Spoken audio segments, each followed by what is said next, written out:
tudo bem?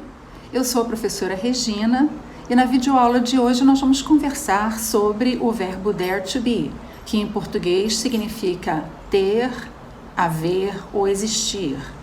Como quando a gente diz assim, existem muitas coisas sobre as quais ainda não conversamos, ou há uma mão dentro da geladeira. Esses sentidos que estas frases apresentam é o que corresponde em inglês à função do verbo dare to be. Vamos lá? Muito bem, o verbo dare to be possui apenas duas flexões em qualquer tempo verbal que ele esteja. É a de singular e a de plural. Como ele é o verbo dare to be, ele é formado em parte pelo verbo to be, nós vamos utilizar duas formas do verbo to be para fazer o presente simples, que é is e are. Então, a forma de singular do verbo dare to be é there is, e a forma de plural do verbo dare to be é o there are. Vamos ver como isso se aplica. Temos alguns exemplos aqui na nossa tela. O primeiro exemplo, there is an excellent coffee shop in Ouvidor Street. Estamos vendo a presença do there is nesta frase, por quê? Esta frase é uma frase no singular. E nós podemos ver isso pela presença do artigo indefinido an, que significa um ou uma, que antecede as palavras que começam por vogal. Então, neste caso, há ou existe ou tem uma excelente cafeteria na Rua do Ouvidor. O segundo exemplo, there is a very important article on technology in this magazine. Novamente, nós vemos o uso de there is, por quê? Porque a frase está no singular, presente simples singular. E sabemos disso por causa, de novo, da presença do artigo indefinido a, forma utilizada antes das palavras que começam por consoante. Então, neste caso, there is a very important article on technology in this magazine. Há um importante artigo sobre tecnologia nesta revista. Há, existe ou tem. Já nas frases no plural, como eu falei, nós vamos aplicar o there are. E aí nós temos dois exemplos. There are 30 students in room 302. There are 2 big airports in Rio. Por que there are e não there is? Porque ambas as frases estão no plural, como nós podemos ver pela aplicação dos numerais que essas frases contêm. Na primeira frase, 30. E na segunda frase, 2. Então, por causa disso, there are e não there is. Como todo verbo, o verbo dare to be também tem as suas formas negativa e interrogativa, e que são muito simples de acontecer.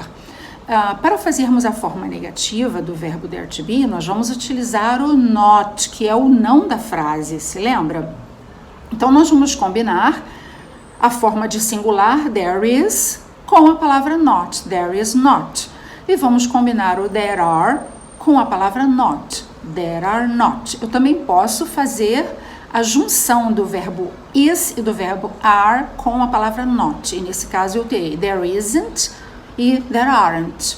Você pode ver dois exemplos aí na nossa tela. There isn't ou there is not a shopping center in my district. Não há ou não existe shopping center no meu bairro. E there aren't ou there are not books on that shelf. Não existem ou não tem ou não há livros nesta prateleira, naquela prateleira. A forma interrogativa também é bastante simples. O que nós vamos fazer é obedecer ao princípio do verbo to be para fazer a interrogativa. Isto é, ele vai ser o primeiro elemento da frase. Isso significa que a gente vai trocar o is e o are de lugar com o there. Então, a forma interrogativa de there is vai ser is there, porque eu joguei o verbo para diante, para iniciar. E a forma interrogativa de there are vai ser are there, porque eu joguei o are para frente da palavra there, né, para iniciar a frase. Então, ali também nós temos dois exemplos na nossa tela. Is there a history museum em Cabo Frio? Existe ou tem ou há um museu histórico em Cabo Frio? E o segundo exemplo, are there any apples in the fridge?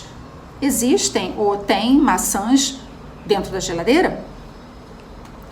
continuando, nós vamos agora fazer rapidamente a resolução de uma atividade que temos no nosso material impresso. Se você, quando você for estudar, se já estudou, você vai ver esse exercício lá na sua apostila, tá? O que nós vamos fazer? Nós vamos completar as frases com a forma correta do verbo there to be no presente. Ou seja, there is, there are. Ou terei que usar there isn't, there aren't, se a frase for negativa. Ou terei que usar is there ou are there, se as frases forem interrogativas. Vamos lá? Número 1. A district in Rio named Lagoa. É importante dizer que esse exercício está baseado no texto que compõe a nossa apostila e é sobre o bairro Lagoa, sobre a Lagoa Rodrigo de Freitas, no Rio de Janeiro. Então, se você já leu o texto, você sabe que sim, existe uma lagoa, existe um bairro chamado Lagoa no Rio de Janeiro. Então, esta frase é uma frase afirmativa, eu vou completá-la com there is, porque ela está no singular. A, lembre-se, significa um ou uma. Número 2, any playgrounds for children in that area? A frase é interrogativa, posso ver pelo sinal lá no final, e sei que ela é plural também, porque eu estou vendo playgrounds ali no plural, né? Então, se a frase é interrogativa e plural, eu vou usar o there are na posição invertida, isto é, are there. Número 3, many sports facilities around Rodrigo de Freitas Lagoon. Também baseada no texto que está lá na nossa apostila, eu sei que existem realmente muitos espaços esportivos ao redor da lagoa. Então, esta frase é uma frase afirmativa e correta. Por isso, eu vou usar there are, porque além disso, ela está no plural, como eu posso ver many, que significa muitos, e facilities, que está no plural. Número 4. Two headquarters of the soccer team Flamengo. Se eu conheço a área da lagoa, ou se li o texto que está na apostila, sei que existe um clube do Flamengo na lagoa e não 2. Então, isso significa que esta frase, ela está no plural, porque eu tenho o numeral to, e também ela vai ser uma frase negativa, porque não há 2 clubes, apenas um. Então, a resposta será there aren't. E a última frase, an airport in Lagoa, vejo que a frase é interrogativa, por causa do sinal, e vejo que ela é singular, por causa da presença do an, que é o artigo indefinido, uma. Um aeroporto na Lagoa é uma pergunta, então eu vou usar o singular, there is, só que invertido, porque é pergunta. Is there é a resposta correta. Espero que você tenha aproveitado e tenha compreendido bastante. Qualquer dúvida, procure o seu professor, ok? Um abraço, até a próxima.